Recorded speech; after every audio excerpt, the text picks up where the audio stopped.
Le châtiment des gens trop gentils.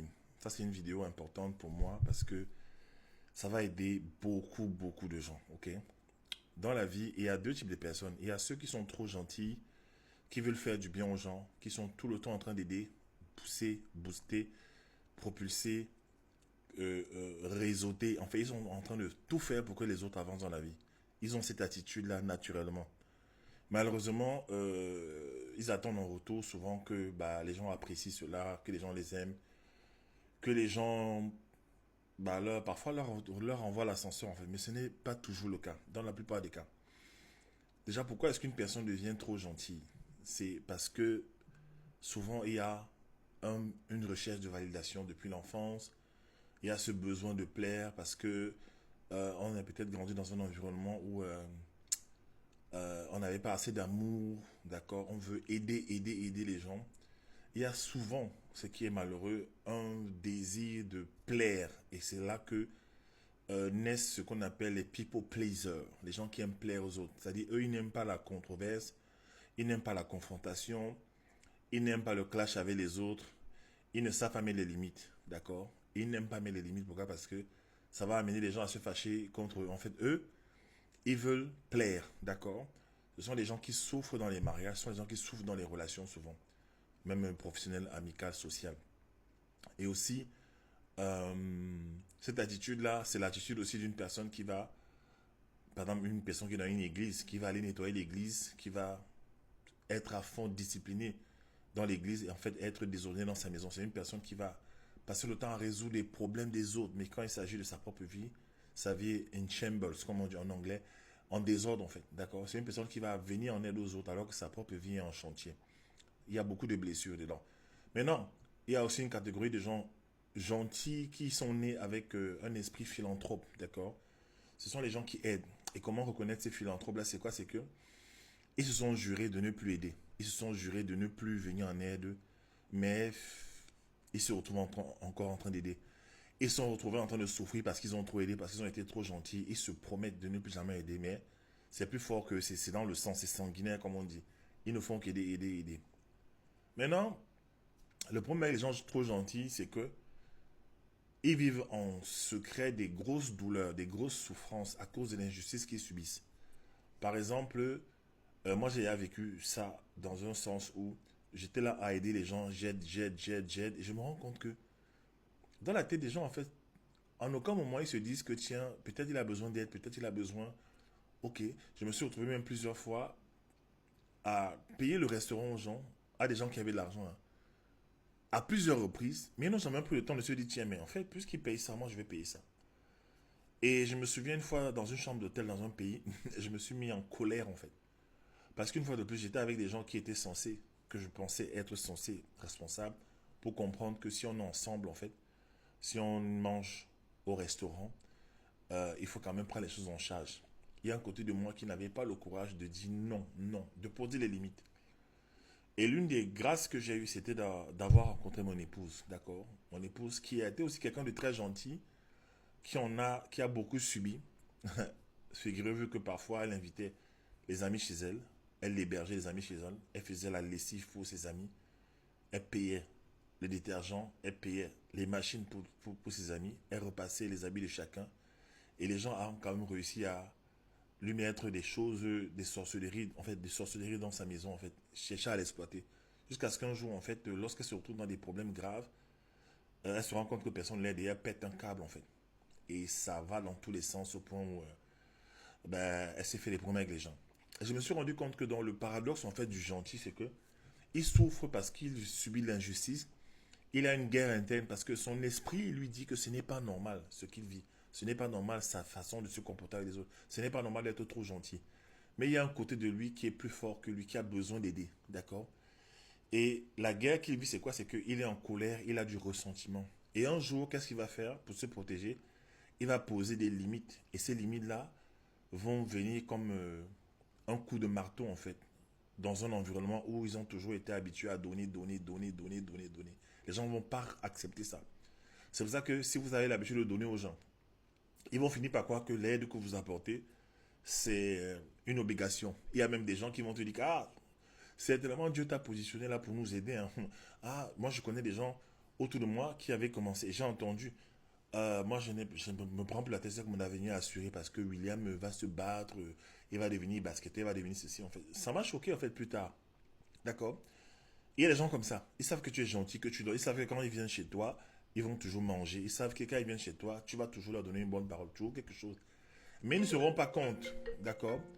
Ils ne se rendent pas compte qu'à un moment donné, la réciproque n'existe pas. Ils ne se rendent pas compte que quelque part, en fait, ils ne t'aident pas. Ils ne te donnent jamais rien, d'accord? Comme une personne qui vient tout le temps chez toi, elle reçoit, mais elle n'a jamais pensé qu'en passant, elle peut apporter un panier de fruits, apporter un panier, un jus de fruits, apporter du pain, apporter quelque chose, en fait. Ça, c'est ce qui se passe chez les gens qui sont intelligents, qui sont bienveillants, qui ont de la culture et qui ont de bonnes manières, en fait, d'accord. On ne va pas chez les gens comme ça. On apporte quelque chose, soit un gâteau, soit des macarons, soit quelque chose. On contribue, d'accord. Parce qu'à un moment donné, quand les gens t'identifient comme une personne qui prend, tu ressembles à à la censure. La censure a quatre noms. Je prends, donne-moi, donne-moi, donne-moi, d'accord. Donc, les gens gentils, lorsqu'ils mettent des barrières, ça devient maintenant la guerre. Et c'est pour ça que je me suis rendu compte à un moment donné que j'avais beaucoup de problèmes avec les gens. D'accord. Mon épouse et moi, on avait trop de problèmes avec les gens. Et je me suis dit, mais qu'est-ce qui fait qu'on a des problèmes avec les gens? On n'appelle pas les gens. On n'appelle pas, on n'est pas chez les gens. On est toujours chez nous, hein. À cause de notre appel de la destinée, on est des serviteurs. On doit prier pour les gens, on doit faire on a une business en ligne. On est toujours en famille. J'ai toujours maximisé ma vie autour de ma famille, en fait. J'ai compris ça très tôt. C'est ça qui m'a apporté tout ce que j'ai aujourd'hui. Le fait de limiter les distractions et être concentré sur l'essentiel, sur sa famille. Donc, je me suis dit, mais pourquoi on a beaucoup de problèmes avec les gens, en fait? Qu'est-ce qui ne va pas? Pourquoi on aide des gens, après ils partent se retourner contre nous? Pourquoi est-ce qu'on fait du bien aux gens, ils se retournent contre nous? Et j'ai entendu un jour quelqu'un dire à une autre personne de moi que j'étais faible d'esprit. Et ça m'a révolté. Mais pourquoi je suis faible d'esprit? La personne a considéré que parce que je suis trop bon, je donne beaucoup, alors je suis faible. Écoutez, en psychologie, hein, lorsque vous aidez beaucoup les gens, ils finissent par prendre ça comme un dû et ils finissent par banaliser. Et autre chose, ça c'est mon épouse qui me l'a expliqué, c'est un syndrome, d'accord, en psychologie. Lorsque vous aidez trop les gens, vous êtes là, vous aidez constamment. Ils finissent par considérer que ce que vous faites, vous essayez de les humilier. Ils s'en voudront un jour, ayant réussi, de comprendre qu'en fait, vous avez fait une partie de leur vie. Ils ne voudront pas reconnaître que s'ils sont devenus ce qu'ils sont aujourd'hui, c'est parce que vous les avez aidés, mais de façon grandiose en fait. C'est dur de reconnaître qu'on a été vulnérable à un moment de sa vie, pour eux, hein, que quelqu'un t'a fait manger, quelqu'un t'a hébergé, quelqu'un t'a nourri. C'est difficile en fait. C'est pour ça qu'il y a des gens qui sont au sommet, qui demandent aux gens d'effacer. Efface les vidéos que j'ai fait avec toi. Ah, je ne veux pas comme ça que je te connaissais. D'accord? Parce que ils ne veulent pas qu'on trouve dans leur vie un point de vulnérabilité où ils étaient dans le besoin, ils ont demandé de l'aide, ils ont mangé dans la main des gens.